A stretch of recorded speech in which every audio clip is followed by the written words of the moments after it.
بسم اللہ الرحمن الرحیم۔ عام طور پہ ہمارے ہاں جب کسی مریض کو کہا جاتا ہے کہ آپ کا آپریشن ہوگا یا سرجری ہوگی تو مریض جو ہے وہ بہت پریشان ہو جاتا ہے، اور فوراً سے اس کے ذہن میں کچھ سوالات اٹھنا شروع ہو جاتے ہیں کہ آپریشن کیسے ہوگا، اس کا کیا طریقہ کار ہوگا، اس پہ میرے ایکسپنسز کتنے آئیں گے، اور مجھے یہ سرکاری اسپتال میں کرا لینا چاہیے یا مجھے اس کے لیے پرائیویٹ کسی سیٹ اپ میں جانا چاہیے۔ تو یہ چند سوالات فوراً اس کے ذہن کے اندر آتے ہیں۔ تو انہی میں سے جو آپریشنز روٹین میں ہمارے ہاں ہوتے ہیں، اس میں سے ایک آپریشن جو ہے وہ پیتے کا آپریشن ہوتا ہے، جس کو کولیسسٹیکٹمی کہتے ہیں میڈیکل کی لینگویج میں۔ آج ہم کچھ بات کریں گے اس بارے میں کہ کولیسسٹیکٹمی پیتے کا جو آپریشن ہے، پیتا ریموو کرنے کا جو آپریشن ہے، یہ کیوں کیا جاتا ہے، اور اس کا طریقہ کار جو ہے وہ کیا ہوتا ہے، اور سرکاری ہاسپٹل میں اس کے ایکسپنسز کیا ہیں، اور پرائیویٹ ہاسپٹل میں اگر اس کو کیا جائے تو اس کے ایکسپنسز کیا آ جاتے ہیں، خرچہ کتنا ہو جاتا ہے ایک بندے کا، اور یہ ہے کہ آپریشن کے کتنے عرصے کے بعد جو ہے وہ مریض اپنی نارمل ایکٹیویٹیز کو کنٹینیو کر سکتا ہے، اور اگر احتیاط نہ کی جائے تو کیا اس سے کمپلیکیشنز ہو سکتی ہیں، اور ڈائٹ میں جو ہے وہ کن چیزوں کی احتیاط کرنی ہوتی ہے، کون سی جب آپ کا آپریشن ہو گیا، آپ کا پتا جو ہے وہ ریموو ہو گیا ہے، تو کن چیزوں سے اب جو ہے وہ مریض نے احتیاط کرنی ہے، اور وہ احتیاط نہ کی جائے گی تو کون سے مسائل پیدا ہو سکتے ہیں۔ پتا جو ہے وہ جس کو گال بلیڈر کہتے ہیں، بیسیکلی یہ جگر کے نیچے جو ہے وہ ایک تھیلی ہوتی ہے جو کہ قدرت نے بنائی ہوتی ہے، اور اس کے اندر خاص قسم کی جگر کی رطوبتیں جو ہیں، سیکریشنز جو ہیں وہ سٹور ہوتی ہیں، جو کہ انسان کی غذا میں جو چکنائی والا حصہ ہوتا ہے اس کو ہضم کرنے میں مدد فراہم کرتی ہیں۔ تو جب پتے کے اندر پتھری پیدا ہو جائے، یا جو ہے وہ اس میں ایک مستقل طور پہ سوزش کی کیفیت بن جائے، اور گال بلیڈر پتا جو ہے وہ صحیح طریقے سے اپنا فنکشن پرفارم نہ کر سکے، بلری ڈسکائنیزیا کہتے ہیں، یا پتے کے اندر پولپس بن جائیں، تب جو ہے وہ ڈاکٹر جو ہے مریض کو ریکمنڈ کرتا ہے کہ اب آپ کا جو ہے وہ گال بلیڈر ریموو کر دیا جائے، جس کو کولیسسٹیکٹمی پتے کے ریموول کا آپریشن جو ہے وہ کہا جاتا ہے۔ سیکٹمی جو ہے وہ دو طرح کی ہوتی ہے، ایک تو اوپن کولیسسٹیکٹمی جو کہ آج کل کم پرفارم کی جاتی ہے یا کسی پیچیدگی کی صورت میں پرفارم کیا جاتا ہے، ادروائز جو ہے وہ لیپروسکوپک، جس کو عام لینگویج میں جو ہے وہ کیمرے والا آپریشن بھی کہتے ہیں۔ اس میں یہ ہے کہ پیٹ میں 3 سوراخ کیے جاتے ہیں جو کہ 1 سینٹی میٹر یا ہاف سینٹی میٹر کے ہوتے ہیں، تو وہاں سے جو ہے وہ خاص قسم کے آلات کو پیٹ کے اندر داخل کرتے ہیں، اور جو ہے وہ پتے کو ریموو کیا جاتا ہے۔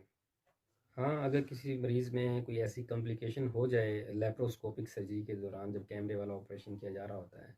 تو اس میں یہ ہے کہ اوپن کولیسسٹیکٹمی جسے کہتے ہیں، کہ جو بڑا چیرہ دے کے جو ہے آپریشن کیا جاتا ہے، وہ بھی عام طور پہ اگر جو ہے وہ سرکاری ہاسپٹل میں کولیسسٹیکٹمی کا پروسیجر کروایا جائے یا یہ آپریشن کروایا جائے، تو اس میں جسٹ جو ہاسپٹل کی پرچی کا ایکسپنس ہوتا ہے، 2 روپے کی پرچی،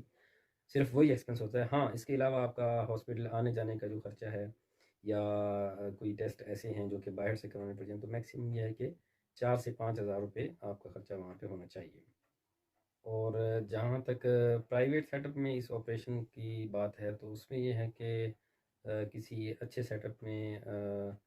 45 سے 60 ہزار کے درمیان جو ہے وہ اس آپریشن کے آپ کو چارج کیے جا سکتے ہیں، یا اس کے علاوہ کوئی بہت ایکسٹرا آرڈنری قسم کی سیٹنگز میں کوئی بندہ اپنا آپریشن کروانا چاہتا ہے، تو اس میں یہ ہے کہ آپ کے 70 to 80 تھاؤزینڈ بھی چارج آپ۔ ہاں، سرکاری ہاسپٹل میں ایک چیز فیس کرنی پڑتی ہے کہ بعض اوقات وہ آپ کو ٹائم دے دیتے ہیں لمبا، جو ہے وہ 2 مہینے کا، 3 مہینے کا، 4 مہینے کا، تو یہ ایک تھوڑی سی چیز فیس کرنی پڑتی ہے۔ ادروائز سرکاری ہاسپٹل میں بھی اگر جو کروانا چاہے تو اس میں کوئی مذائقہ نہیں ہے، اور بڑا اچھا جو ہے وہ سرجری ہو جاتی ہے، بڑا اچھا آپریشن بھی ہو جاتا ہے، اور کوئی ایسی کمپلیکیشنز عام طور پہ رپورٹ نہیں ہوتی۔ اور جہاں تک مریض کے ڈسچارج ہونے کا تعلق ہے، تو اس کو 1 سے 2 دن کے لیے ہاسپٹل میں رکھا جاتا ہے، اگر اس کی لیپروسکوپک سرجری کی گئی ہو تو اس کے بعد جو ہے وہ اس کو ڈسچارج کر دیا جاتا ہے، اور ڈسچارج کے ٹائم پہ کچھ اینٹی بائیوٹکس اور پین کلر میڈیسن جو ہے مریض کو دی جاتی ہیں تاکہ ری انفیکشن نہ ہو سکے۔ آپریشن کے بعد کی بات ہے تو مریضوں کے عام طور پہ جو سوالات ہوتے ہیں، اس میں سب سے پہلا یہ ہوتا ہے کہ ہم اپنی نارمل ایکٹیویٹیز جو ہیں وہ کب سے شروع کر سکتے ہیں، تو اس کے لیے یہ ہے کہ 1 سے 2 ہفتے کے بعد اگر لیپروسکوپک سرجری کی گئی ہے تو 1 سے 2 ہفتے کے بعد آپ اپنی نارمل ایکٹیویٹیز کو کنٹینیو کر سکتے ہیں۔ اور دوسرا سوال جو ہے وہ مریض عام طور پہ پوچھتے ہیں کہ کیا ہم جو ہے وہ ہفتے یا 2 ہفتے کے بعد ڈرائیو کر سکتے ہیں یا نہیں کر سکتے، تو اس میں یہ ہے کہ ڈرائیو بھی کر سکتے ہیں 2 ہفتے کے بعد، لیکن ایک مرتبہ گاڑی میں بیٹھ کے جو ہے وہ چیک کر لیا جائے، بریک دبا کے اور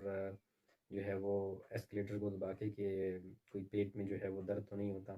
تو اس کے بعد آپ اپنی ایکٹیویٹیز کو جو ہے وہ کنٹینیو کر سکتے ہیں۔ ہاں، بہت زیادہ وزنی چیز اٹھانے سے اور جو ہے وہ اسٹرینوس ایکسرسائز جو ہے وہ اس سے کچھ عرصہ مزید جو ہے وہ اوائڈ کرنا ہوتا ہے۔ اور سب سے زیادہ جو سوال پوچھا جاتا ہے مریضوں کی طرف سے وہ عام طور پہ یہ ہوتا ہے کہ اب جو ہے وہ ڈائٹ میں ہم نے کیا احتیاط کرنی ہے، کون سی ڈائٹ ہم استعمال کر سکتے ہیں اور کون سی ڈائٹ ہم جو ہے وہ یوز نہیں کر سکتے۔ تو اس میں یہ ہے کہ پہلے 2 سے 3 دن تک جب آپ کی سرجری ہو گئی ہے، آپریشن ہو گیا ہے، تو اس میں لیکوڈ ڈائٹ یوز کریں اور یوز نہ کریں، آپ ایک دم سے بہت زیادہ کھانا نہ کھائیں۔ فریکوینٹ میلز جسے کہتے ہیں کہ تھوڑی تھوڑی جو ہے وہ کھانا کھائیں، چاہے دن میں جو ہے وہ 5 سے 6 مرتبہ کھا لیں، لیکن تھوڑا تھوڑا جو ہے وہ کھانا لیں۔ کون سی ڈائٹ جو ہے وہ استعمال نہیں کرنی، تو اس میں یہ ہے کہ کیونکہ جب گال بلیڈر ریموو ہو گیا ہے تو چکنائی والی غذا کو اس طریقے سے اب آپ کا جو ہے وہ جسم جو ہے وہ ہضم نہیں کر سکے گا، جس طریقے سے جو گال بلیڈر کی رطوبتیں جب ہوتی ہیں تو وہ ہضم کرتی ہیں۔ جب تک ڈائٹ میں احتیاط کی بات ہے تو اس میں یہ ہے کہ فیٹی جو چیزیں ہیں ان سے آپ نے جو ہے وہ پرہیز کرنا ہے، مثلا دودھ ہو گیا اور دودھ والی جو پروڈکٹس ہیں، اور اس کے علاوہ تلی ہوئی چیزیں ہیں اور بیف ہے، ان چند چیزوں سے جو ہے وہ آپ نے لائف ٹائم جو ہے وہ کیئر کرنی ہے، احتیاط کرنی ہے۔ اور ایک سوال یہ کہ کون سی ڈائٹ جو ہے وہ استعمال کی جا سکتی ہے، کون سی خوراک کھا سکتے ہیں، تو اس میں یہ ہے کہ جو رچ فائبر ڈائٹ ہوتی ہے، مثلا ویجیٹیبلز لے سکتے ہیں، فروٹس لے سکتے ہیں، اس کے علاوہ دالیں استعمال کر سکتے ہیں، چکن ہے وہ یوز کر سکتے ہیں، فش یوز کر سکتے ہیں، تو یہ تمام چیزیں جو ہیں وہ خوراک میں استعمال کی جاتی ہیں جو کہ رچ فائبر ہوں۔ تو دودھ والی پروڈکٹس جو ہیں اور تلی ہوئی چیزیں ہیں اس کے استعمال کے بعد یہ ہے کہ پیشنٹس کے اندر ڈائریا کی شکایت ہو جاتی ہے، تو اسے پریشان ہونے کی ضرورت نہیں ہے۔ تو جب آپ وہ اپنی میل کی ریکوائرمنٹ کو پورا کر لیں گے تو وہ ٹھیک جو ہے وہ ڈائریا بھی ٹھیک ہو جائے گا۔ مریضوں کو ہمارے جو پیشنٹس ہیں عام طور پہ وہ بیچارے جو ہے وہ الٹریٹ ہوتے ہیں، تو ان کو پتہ ہی نہیں ہوتا کہ ہمارے ساتھ جو پروسیجر ہونا ہے، ہمارا جو آپریشن ہونا ہے وہ کیا ہوگا۔ لائک جو ہے وہ ایک پیشنٹ کی اگر